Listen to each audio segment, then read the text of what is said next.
जय श्री कृष्णा। आप सभी को मेरे इस YouTube चैनल पर हार्दिक स्वागत है।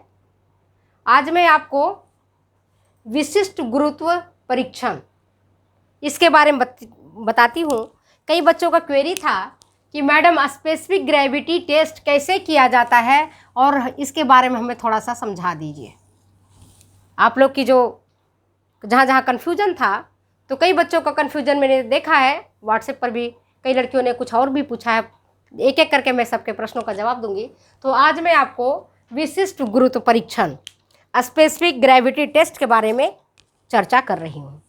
तो स्पेसिफिक ग्रेविटी टेस्ट कैसे किया जाता है ये मैं आपको बताऊंगी। क्या करते हैं कि रेसों के परीक्षण के लिए रेसों को वैसे केमिकल्स में डाला जाता है जिनका स्पेसिफिक ग्रेविटी पहले से मालूम होता है। जैसे जल की विशिष्ट गुरुत्व 1 होता है।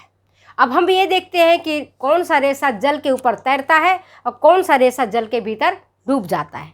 लेकिन जब हम विशिष्ट गुरुत्व परीक्षण करते हैं तो उसके लिए हम जल का प्रयोग नहीं करते हैं। गलती से जल मत लिख देना, पानी मत लिख देना। विशिष्ट गुरुत्व परीक्षण के लिए हम जल का उपयोग नहीं करते हैं, बल्कि कार्बन टेट्राक्लोराइड और जाइलिन का उपयोग किया जाता है। इनका स्पेसिफिक ग्रेविटी विशिष्ट गुरुत्व कैलिब्रेटेड हाइड्रोमीटर से पहले से ही ज्ञात कर लिया जाता है। इक्विपमेंट है कैलिब्रेटेड हाइड्रोमीटर, याद रखना। तो इससे उसका स्पेसिफिक ग्रेविटी पहले से ज्ञात कर लिया जाता है। अब चूंकि आपको पता है स्पेसिफिक ग्रेविटी कार्बन टेट्राक्लोराइड का और जाइलिन का पता है, तो अब रेसों को ये जो 2 रसायन है इनमें डुबोया जाता है और ये देखा जाता है कि अगर रेसा डूब जाए तो क्या होगा। खुद ही सोचो, कॉमन सेंस की बात है। कोई डूब जाता है रेसा इस केमिकल्स में, तो क्या करेंगे, इसका मतलब है कि विशिष्ट गुरुत्व उसका अधिक है। ठीक उसी तरह से समझो, जैसे एक प्लास्टिक है। प्लास्टिक के आपके पास बोतल है, उसको आप बाल्टी में डालते हो, है ना, तो क्या होता है, प्लास्टिक का बोतल उतना ही वजन का है और उतना ही वजन का एक छोटा सा किल भी है आपके पास, या छोटी सी आपकी लोहे का कोई आइटम है पड़ा हुआ, है ना। आप क्या देखते हो कि प्लास्टिक का बोतल बाल्टी में तैर रहा है या टब में तैर रहा है, जबकि जो आपका लोहे का था या पीतल का था या चांदी का था वो देखोगे पानी के भीतर डूब जाता है। तो रेसों के केस में इसका मतलब है कि पानी से सोने का या चांदी का या तांबे का या लोहे का स्पेसिफिक ग्रेविटी ज़्यादा है ना, पानी की तुलना में उनका ज़्यादा है। वहीं पर प्लास्टिक की थैलियाँ हैं, वो पानी में तैरने लगेगा, देखते हो ना, पानी में तैरने लगता है। प्लास्टिक का बोतल है, पानी में तैरने लगता है। प्लास्टिक के डिब्बे हैं, पानी में तैरने लगता है। चाहे कितना भी उसमें कुछ भी कर लो, दबाते रहो, फिर भी पानी में तैरने लगता है, क्योंकि उसकी स्पेसिफिक ग्रेविटी कम होती है और बाकियों की ज़्यादा होती है। तो ये जो घोल है कार्बन टेट्राक्लोराइड और जाइलिन, इसमें जब हम रेसों को, जिन रेसों का हमें स्पेसिफिक ग्रेविटी ज्ञात करना होता है, उसको हम इन रेसों में डुबोते हैं। क्या करते हैं, इन रेसों में हम डुबा देते हैं। डुबाने के बाद हम देखते हैं कि अगर वो रेसा डूब गया तो उसका विशिष्ट गुरुत्व ज़्यादा है। अगर नहीं डूबे, वो तैरने लगे, तो उसका विशिष्ट गुरुत्व कम है। अब हम यहाँ बताते हैं कि किन रेसों का विशिष्ट गुरुत्व ज़्यादा है, किन की सबसे कम है। तो 2 चीज़ें अक्सर आपको एग्जामिनेशन में पूछा जाता है, या तो हायर पूछेंगे या लोअर पूछेंगे। तो पहले भी, इसके पहले वाली वीडियो में मैंने आपको बताया था कि ओलिफिन का विशिष्ट घनत्व सबसे कम होता है, डेंसिटी पहले बताया था।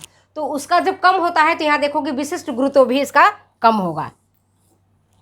सबसे हल्का होता है ओलिफिन, सबसे हल्का होता है प्लास्टिक, और वहीं पर कपास, रेयन, लिनन, ये भारी वस्त्र होते हैं, घनत्व इनका ज़्यादा होता है, तो स्पेसिफिक ग्रेविटी भी इसकी ज़्यादा होती है।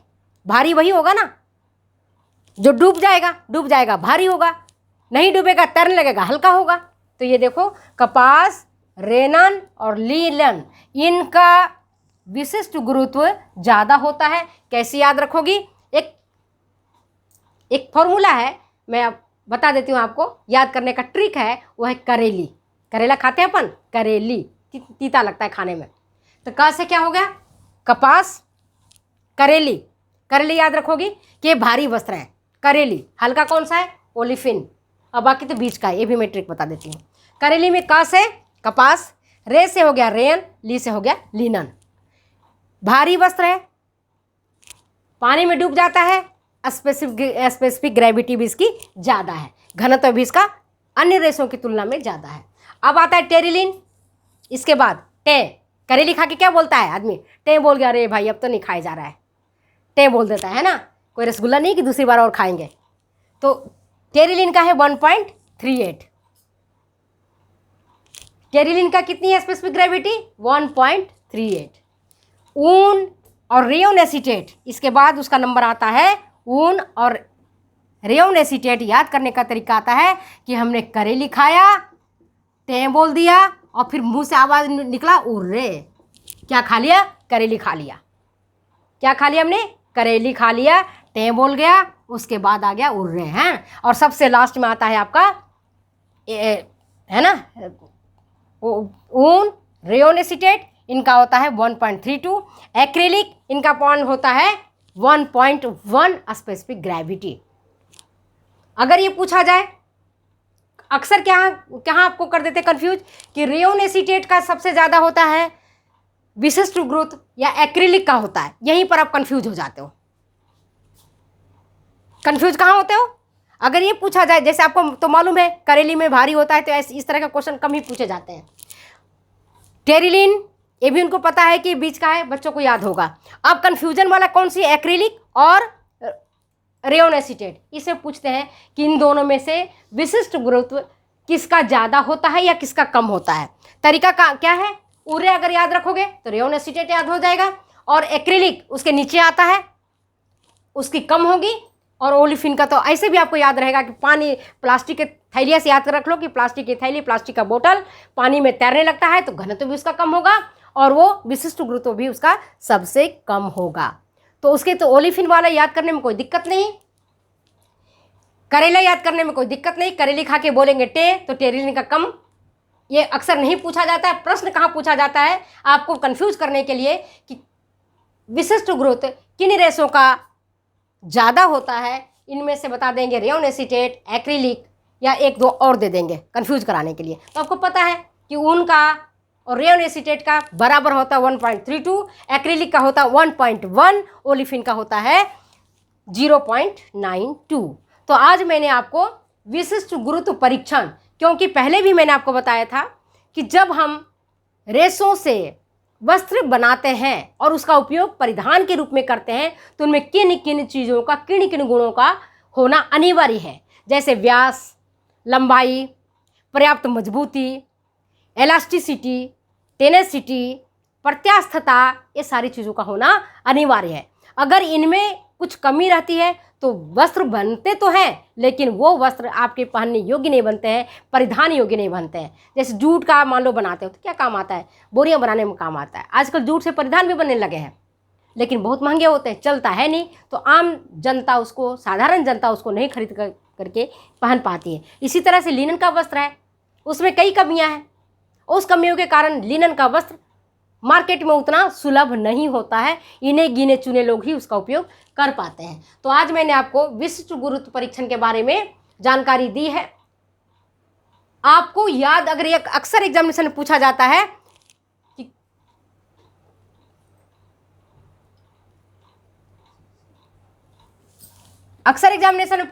है कि विशिष्ट गुरुत्व का ज्ञात करने के लिए किन रसायनों का उपयोग किया जाता है, जिसमें पानी भी आएगा, कार्बन टेट्राक्लोराइड भी आएगा और जाइलिन भी आएगा।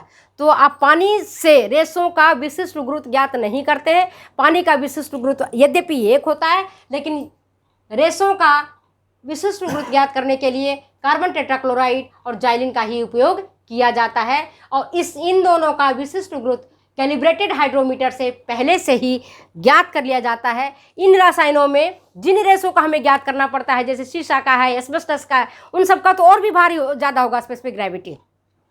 यहाँ मैंने नहीं बताया आपको, लेकिन शीशा है, एस्बेस्टस है, जो वस्त्र जिसका अपन डेली यूज में नहीं यूज में लेते हैं उनका भी ज्ञात करते हैं। तो खास करके हम उन चीज़ों का स्पेसिफिक ग्रेविटी ग्राफ ज्ञात करते हैं जिनको हम पहनने योग्य वस्त्र तैयार करते हैं। आजकल मार्केट में इतने प्रकार के वस्त्र हैं, इतने प्रकार के नए नए रेशों का आविष्कार हो रहा है, नए नए रेशों का इतना ज़्यादा प्रचलन में है। और उस वस्त्र बनाने से पहले ये देखा जाता है कि इनमें स्पेसिफिक ग्रेविटी उनकी कितनी है, क्या वो हमारे बॉडी के लिए सूटेबल होगा, क्या उनमें पसीना सोखने की क्षमता होगी, क्या उनमें विद्युत संवाहकता का किस प्रकार का कैसा गुण है। इन सारी चीज़ों को ध्यान में रखते हुए फिर ये तैयार किए जाते हैं।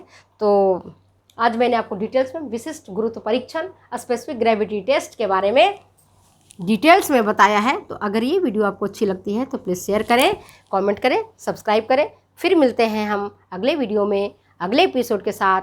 तब तक के लिए मुझे दो जाने की इजाज़त। बाय बाय बच्चों।